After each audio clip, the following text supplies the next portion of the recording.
Welcome to the Anchor Your Retirement podcast. I'm your host, Barbara Gullen, hanging out with my buddy and pal in Minnesota, Tony Shore. Hi, Tony. Hi, Now, for those of Barb. you watching on video, the Royals are playing the Twins this weekend. Yep. And yes, we record this a week in advance. So happy Memorial Day to you and your family. One of these days, I am going to get my poop in a group and actually start making those comments at the appropriate week so that it comes out where it makes sense. But so far, I'm not there. Yeah, we'll be a week behind, but this weekend, as we're recording the show, the Twins are playing the Royals, so we have And we're our playing hats in on. Minnesota, which is probably good because it's going to be rainy here this weekend. It's going to be nice here this weekend. We should have So they'll sun. get the games in.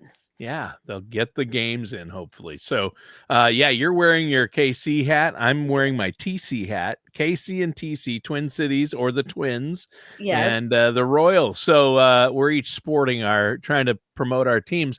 I guess And we'll see who has to switch hats next week with who wins the series, huh? yes.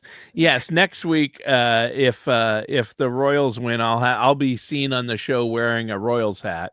And if the Twins win, you'll have to wear your Twins hat. Yeah, and I have my Royals hat right here too. So I'll And have to put that on next week. this season, they're pretty equally matched in terms I think of they're record. fairly equally matched. Yeah. Twins weren't great. They had a horrible start to the season, but they've been winning games lately. So we'll see. Samesies. Yeah.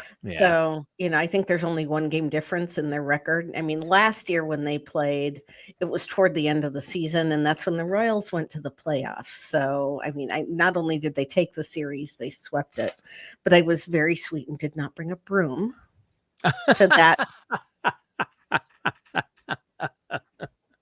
Oh, that's funny. So yeah, our bet, we no wagering, kids, but the bet is I have to wear a Royals hat that day. It's not a bet, it's a sign of respect. Yes, and if the Twins win, you'll have to wear a Twins hat as a sign of respect. And yes. I think that you should have to go out in public in your Twins hat if the Twins win.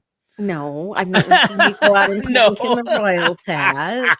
I like that. No, you shoot that down quick. I'm not being healthy boundaries, Tony. Healthy boundaries. Right. So you said you wanted to talk about succession planning today. I love just saying it, succession. I love that word. It's from the TV show to business planning. Mm-hmm. If you own a business, this is important, but this is kind of like planning for retirement or long-term care. This is something a lot of people put off or don't do when they should. Or planning for the unexpected. Right. I mean, it was, how many years ago was it that we lost Big John? Big John Pulowski. Yes, it was Mother's Day weekend. It was. And the accident was actually here in Kansas City, ironically, almost right in front of the stadium.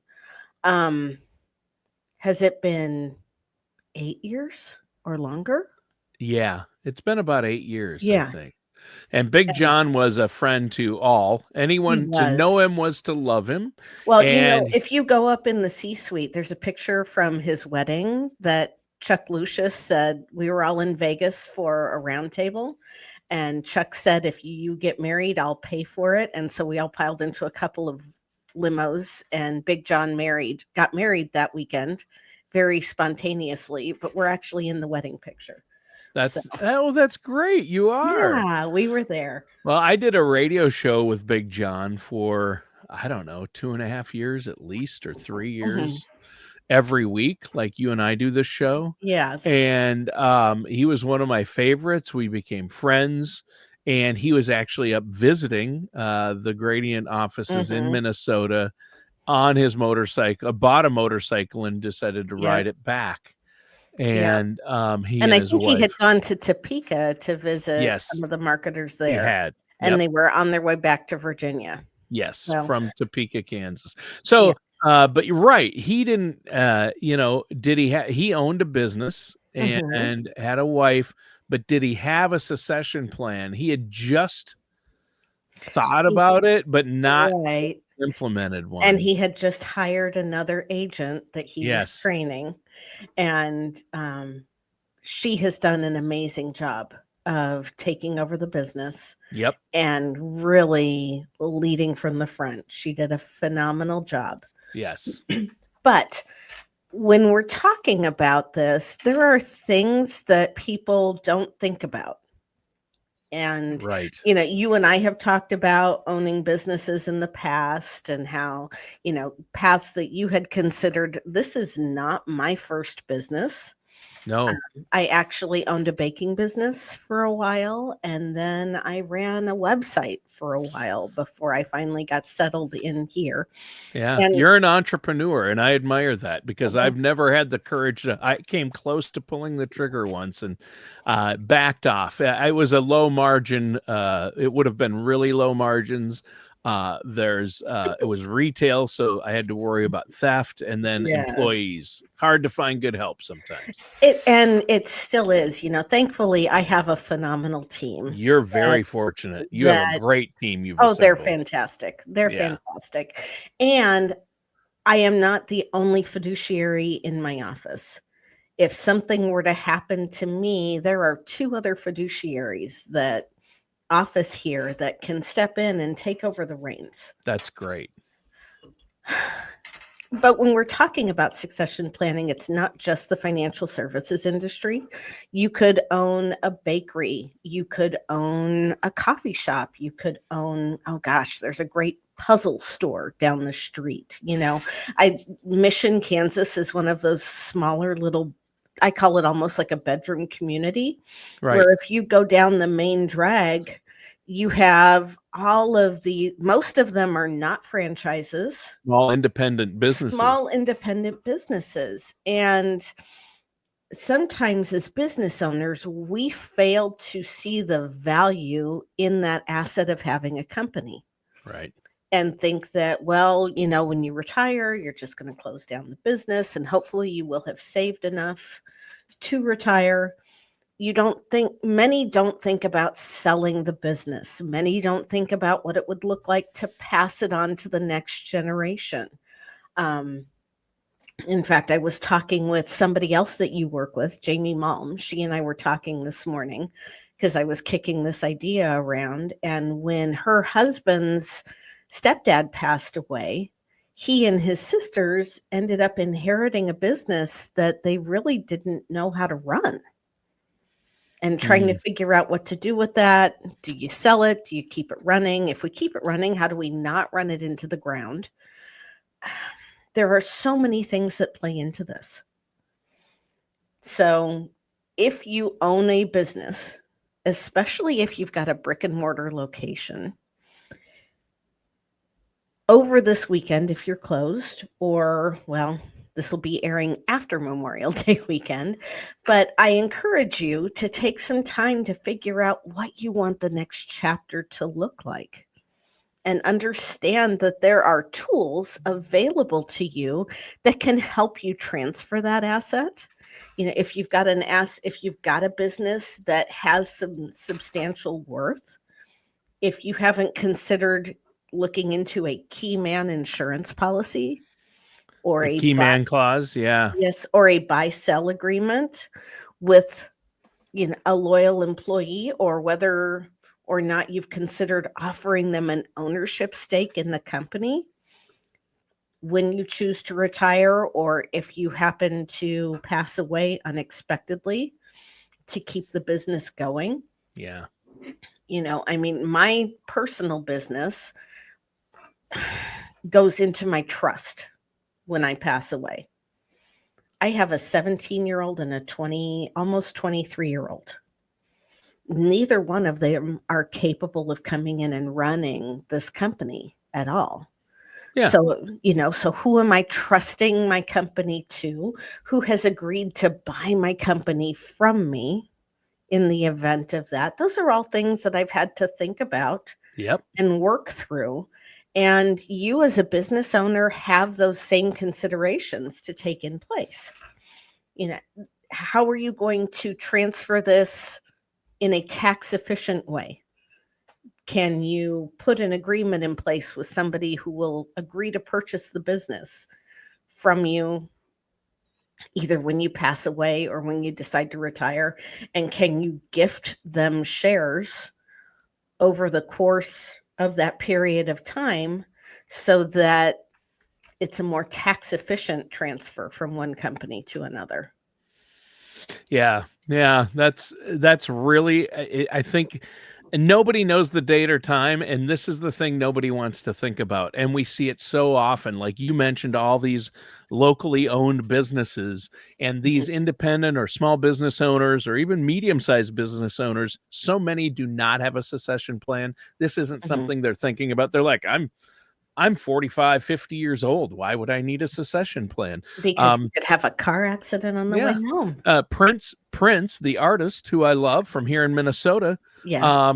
he thought, why do I need trusts and wills set up? Why would I need that? I'm only whatever age he was. He was still Mhm. pretty young. He was. Yeah, I mean, comparatively to me, he was he was probably my age or younger. So the thing is nobody knows, nobody Mhm. plans on that. Nobody wants to think No, about passing earlier than they want to, but things happen and you don't want to leave your family in a bad place. You don't want to leave your business in a bad place. no. And really your business probably it goes to your family eventually in one way or the other, and you should have it go to a trust. So things can be dealt with and it can go, you should have somebody set up. I mean, my dad inherited my grandpa's farm, Mhm, and there's a guy who farms it. My dad is in assisted living, and he's slipping more and more, unfortunately, mhm, both mentally and physically. So I took my son out, my dad and I, and my son went, and I wanted him to meet the guy who is a great guy.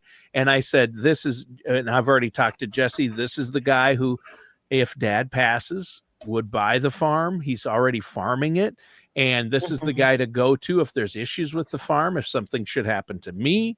The farm's been in our family forever. It may not mm. be able to stay in the family because of Wow. Medicaid and my mom and things like that. But Hmm. things I didn't have control over or didn't know about at the time. Had I known then, although my grandfather and my father, not great to talk about. They're 100% English, not great to talk about their money with Mhm, people. You know what I mean? They play it mhm. close to the vest, so Yeah, to speak. so do the Polish and the Italians. So Yeah, lots of people. I can't just throw the English under the bus, but English, when it comes to emotions and finance, like talking about it or openly showing it a lot. But it's pretty no, funny. Yeah. no. And here's the thing, if you don't take the time to put these plans in place, whatever you have in terms of a business could end up going through the probate process. Yes. And to probate a business can be very time consuming And and costly. very expensive. Yes. Yes. And you might think that you are leaving your family this $2 million, this company that's worth $2 million, Yep. but because you haven't taken the time to create a buy sell agreement with somebody, put it in a trust, figure out how to dispose of the business after you die if nobody else wants it, you're not leaving them $2 million. It could easily take half of that in taxes and probate costs and lost revenue because clients leave and go continue to acquire that service or goods elsewhere, because just because you died doesn't mean that they stop needing Right. whatever it is you're offering. Yeah, and in your case, you're right, Barb. It's especially important to you. It's like it's why during COVID, certain types of businesses were considered essential. Yes. And you and your business, you were an essential worker and an essential business because And so is the clients. custard shop around the corner, but we digress. Well, yeah. In my opinion, why are the pizza stores closed? So why are the pizza shops closed? But the thing is it's really for your clients. I mean, we're talking about your family or the business. Mhm, But in your case, Barb, more so than a retailer, mhm. it's for your, if the retailer can't buy from your store, it's not the end of the world. No. Might be the end of the world for your business, and that's not good. But for Right. you, it's the clients. You work for your clients. That's your boss, right?